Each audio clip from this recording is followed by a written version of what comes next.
Почитувани, СДС за изборите целосно ги злоупотреби државните институции во партиски цели, вклучувајќи ги и криминалците кои ги ставија во погон, давајќи сигнал дека ќе бидат амнестирани и наградени за се што ќе направат. И сето тоа со амин на Министерството за внатрешни работи, кое се стави под заштита на сите оние кои одеа по домови за да купуваат гласови. СДС целосно ја стави полицијата во служба на партијата. СДС преку полицијата врши терор и притисок врз граѓаните на Република Македонија и ја оневозможува слободата. Полицијата, наместо да спроведува ред и мир, активно учествува во изборните нерегуларности на СДС.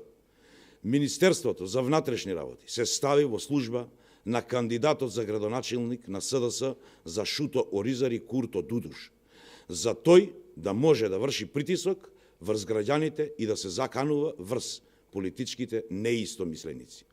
Изборната трка за вториот круг од локалните избори СДС ја започна со хермелини, джипови, специјалци и алфи по улиците на Шуто Оризари. Ситуацијата во Шуто Оризари воопшто не наликуваше на фер и на мирна предизборна атмосфера. Напротив, изгледаше како таму да има воена состојба. Хаосот од владењето на СДС беше видлив и во текот на самата изборна кампања. Се купуваа гласови во речиси сите делови на државата. Од медиумите видовме фотографии и видеоматеријали од кои јасно се гледа како работела власта и на кој начин ја подразбира демократијата. А здисаноста на СДС во целосно светло ја видовме веднаш по изборите, имавме напади со нож, обид за ликвидација, скршени и запалени автомобили и пукање со огнено оружје. Беше извршен обид за ликвидација на председателот на политичката партија Гром, Стефчо Јакимовски, од страна на луѓе блиски до раководството на СДС. Тоа е чин кој представува директен напад врз демократијата, врз правната држава и врз слободната мисла.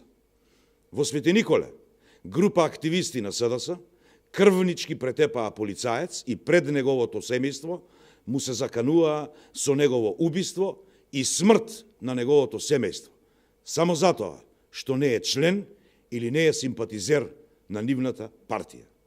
Во општинскиот штаб на СДС во Бутел беше пукано со огнено оружје вечерта по изборите.